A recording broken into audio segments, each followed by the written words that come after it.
You know, there's a story from a long, long time ago. It takes place in this ancient city called Wesley. And in this city, there lived a woman named Amrapali. Now, Amrapali, she was beautiful. But her beauty wasn't just the regular kind. It was something else. It was the kind of beauty that would literally make people stop whatever they were doing. They'd stare. They'd get lost just looking at her. Kings traveled to see her. Rich merchants. Wise scholars. They all came. In that entire kingdom, she was the one everyone wanted.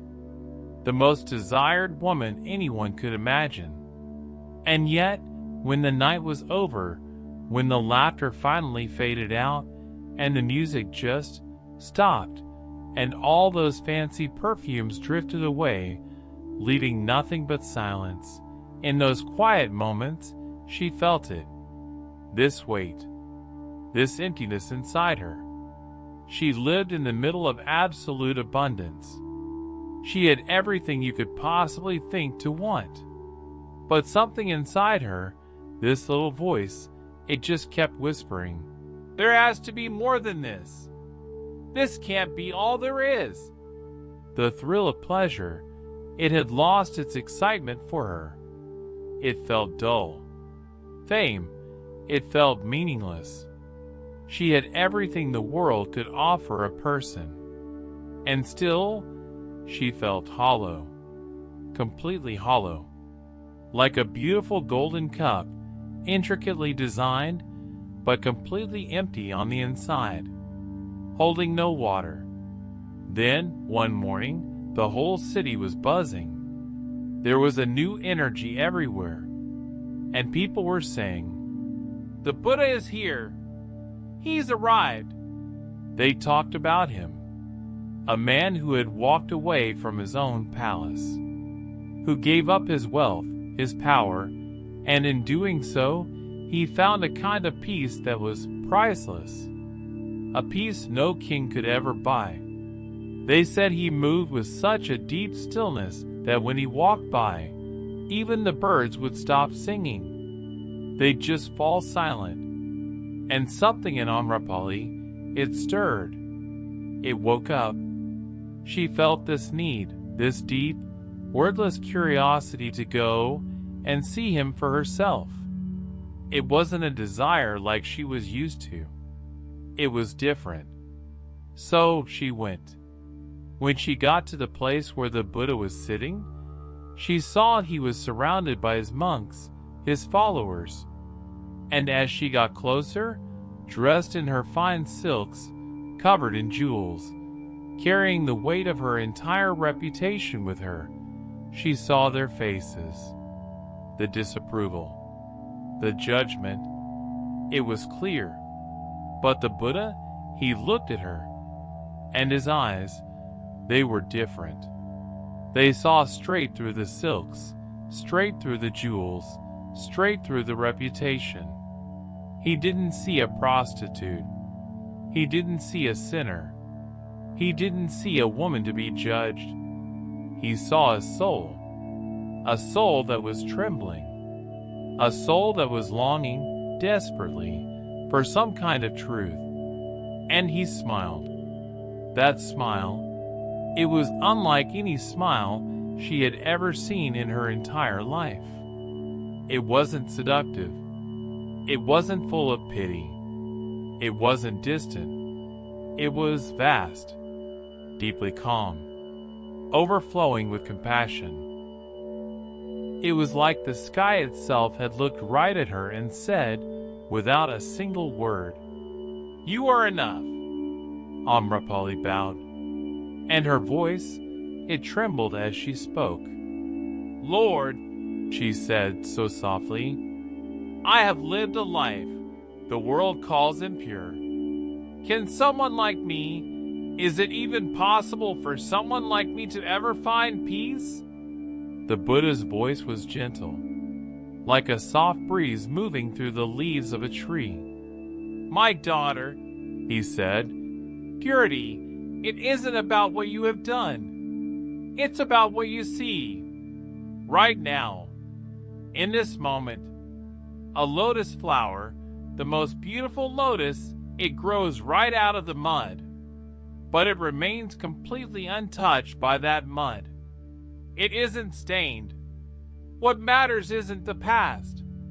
What matters is the awakening of the present.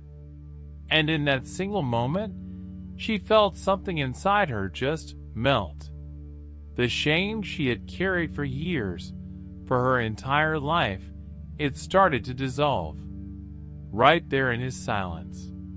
The chains of guilt, the heavy burden of all the labels people had given her, the deep, deep loneliness that had always clung to her beauty, it all started to fade. Like morning mist under the warmth of the rising sun. She invited the Buddha to come to her house for a meal the next day. The monks, they were shocked. A spiritual master accepting food from a courtesan? But the Buddha, he simply said, when a heart opens with true sincerity, that is the most sacred offering in the entire world. So the next morning, she prepared her home. But she didn't prepare it like a palace. She prepared it like it was a temple. There were no perfumes, no music, no golden plates, only simplicity, only silence, and the quiet fragrance of her own devotion. When the Buddha entered, she felt as if pure light itself had just walked into her house. He sat silently, and he ate what she had so humbly prepared for him. Simple rice, some fruit, water. There was no judgment in him, no sense of distance, just a profound, peaceful presence. And in that presence, she understood something so deep. She understood that true acceptance is the highest form of love there is. And that awareness, that simple, clear seeing, is the only thing that can truly purify.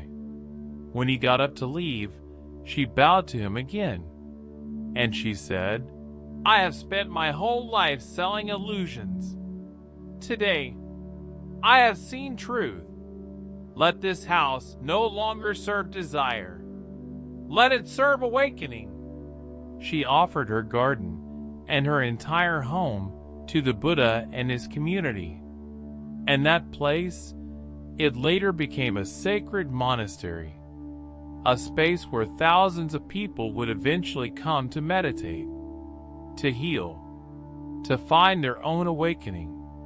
Amrapali, she lived the rest of her life quietly.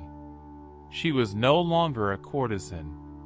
She was no longer bound by the chains of her past. She lived like a flame, soft, steady, and perfectly clear.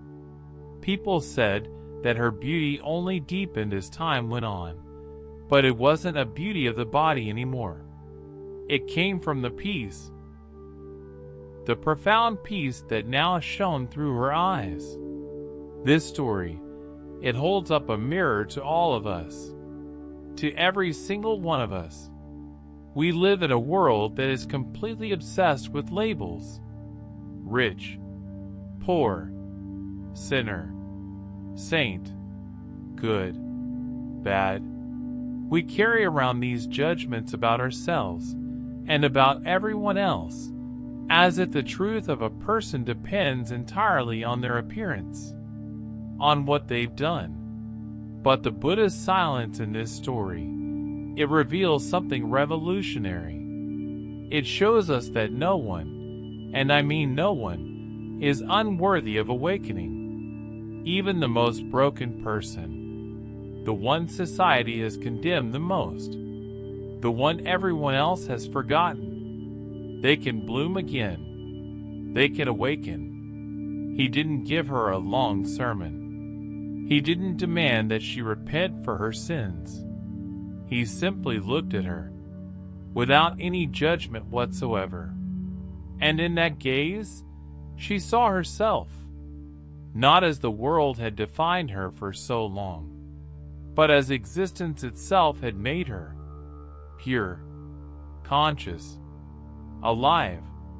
Real transformation, it doesn't happen through punishment. It doesn't happen by beating yourself up.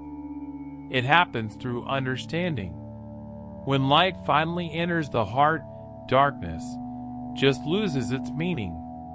It doesn't have to be fought. It just vanishes.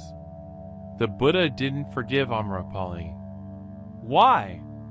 Because he saw, with absolute clarity, that there was nothing to forgive. He simply awakened her to the truth that she was already whole. She had always been whole. This story, it isn't just about one woman and one sage thousands of years ago. It's about every human being who has ever felt that they were unworthy of love, unworthy of peace. It's about the possibility, the real, tangible possibility, that no matter how far we have gone astray, no matter how many wrong turns we've taken, we can always return to ourselves. And we don't do it by force. We do it through awareness. The prostitute became a disciple. Desire, it turned into devotion. Guilt, it transformed into gratitude. And her house of pleasure, it became a sanctuary of truth. That is the alchemy of awakening. That is how it works. The Buddha's message was never about just renouncing the world, throwing it all away. It was about seeing the world clearly for what it really is. And when you see with that kind of clarity, attachment just drops away on its own. When you see with true compassion, judgment just disappears.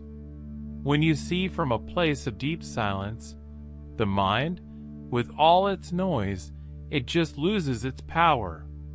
That day, when Amrapali met the Buddha, that meeting wasn't really between a master and a sinner. It was between awareness and ignorance.